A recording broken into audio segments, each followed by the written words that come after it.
নিশ্চয়কৈ 2022 বৰ্ষৰ চূড়ান্ত APSC চূড়ান্ত পৰীক্ষাৰ ফলাফল যোৱাকালি ঘোষণা কৰা হ'ল আৰু তাৰ পাছতে দেখিবলৈ পোৱা গৈছে যে ৰাজ্যজুৰি এতিয়া উখল মাখল এক পৰিৱেশে বিৰাজমান কৰিছে আৰু যেহেতু APSC চূড়ান্ত পৰীক্ষাৰ ফলাফলত ৰাজ্যৰ কেইবাগৰাকীও মেধাৱী ছাত্ৰীয়ে ইতিমধ্যে সফলতাৰে উত্তীৰ্ণ হৈছে আৰু তাৰ মাজতেই নগাঁও জিলাৰ সামগুৰিৰ দৰিদ্ৰ এজন যুৱকে দেখিবলৈ পোৱা গৈছে যে সফলতাৰে উত্তীৰ্ণ হৈ এতিয়া অঞ্চলবাসীলৈ সুনাম কঢ়িয়াই আহিছে। এই মুহূৰ্তত মই উপস্থিত আছোঁ সেই যুৱকজনৰ বাসগৃহত আৰু মই পোনে যুৱকজনৰ ওচৰলৈ যাব বিচাৰিম। মই তোমাৰ নামটো?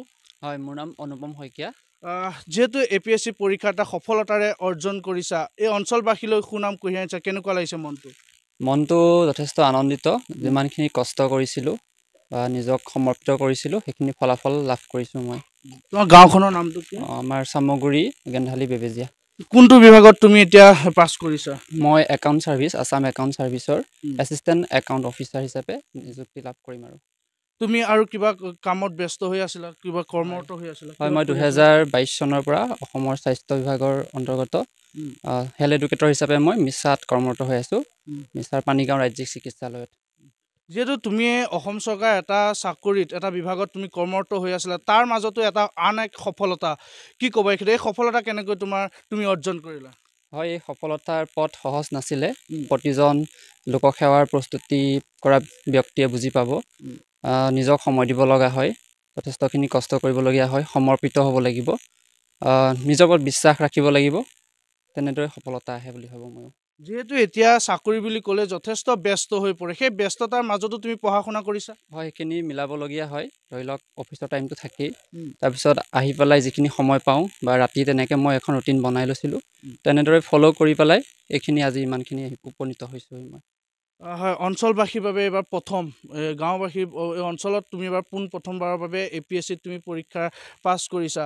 যিহেতু তুমি APSCত যিহেতু পাছ কৰিছা, তুমি একাউণ্ট ছাৰ্ভিচত যিহেতু তুমি ইতিমধ্যে নিযুক্তি লাভ কৰিছা, কেনেকৈ তুমি আগুৱাই যাবা এই ক্ষেত্ৰত?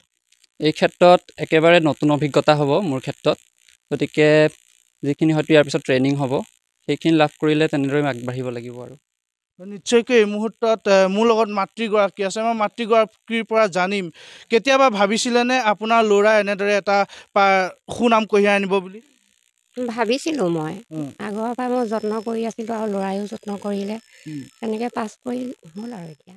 যিহেতু বিগত বৰ্ষসমূহত দেখিবলৈ পোৱা গৈছে এনেদৰে চাকৰি কিন্তু হোৱা নাছিলে, কিন্তু এইবাৰ কিন্তু দেখিবলৈ গৈছে APSCয়ে হওক বা বিভিন্ন বিভাগৰ চাকৰি হওক, বহু ল'ৰা ছোৱালীয়ে সুখ্যাতি অৰ্জন হৈছে।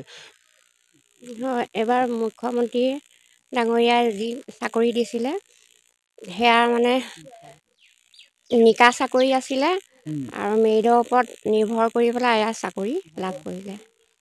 কেনেকুৱা লাগিছে মনটো? আজি বহুত ভাল লাগিছে মোৰ। হয়, কি ক'ব এই ক্ষেত্ৰত ল'ৰা কেনেদৰে আগুৱাই যাব এই ক্ষেত্ৰত, বা এতিয়া যিহেতু তেওঁ ৰাইজৰ বাবে কাম কৰিব, এই ক্ষেত্ৰত কি ক'ব? এই ক্ষেত্ৰত তেওঁ কাম কৰিয়ে যাব, তেওঁ যিখিনি কৰিব লগা কাম আৰু। হয়, নিশ্চয়কৈ এই মুহূৰ্তত মাতৃগৰাকী যথেষ্ট আৱেগিক হৈ পৰিছে, যিহেতু প্ৰথমবাৰৰ বাবে এই অঞ্চলবাসীলৈ সুনাম কঢ়িয়াইছে এইজন যুৱকে আৰু তেওঁৰ নিজৰ পুত্ৰৰ এই সফলতাত তেওঁ সঁচাকৈ আনন্দিত হৈছে। মই গাঁওবাসী আছে, মই আপোনাৰ পৰা জানিম, অঞ্চলবাসীৰ বাবে বা প্ৰথম সুনাম কঢ়িয়াই আনিছে এইজন যুৱকে, কি ক'ব এই ক্ষেত্ৰত? এই ক্ষেত্ৰত কি ক'ম, মানে বহুত আনন্দিত, তাৰ কৰণীয় যিখিনি সেইখিনি কৰিব লাগিব। মই আমাৰ অনুপম শইকীয়াৰ মই বৰমাক হয়, গতিকে বহুত আনন্দ পাইছোঁ, ভাল লাগিছে, দুখ স্বীকাৰ কৰিছোঁ আৰু তাক লৈ পেলাই আমাৰ বহুত সপোন আছিলে, গতিকে সেই সপোন আজি সিদ্ধ কৰিলে, তাৰ কাৰণে বহুত আনন্দ লাগিছে, ভাল লাগিছে।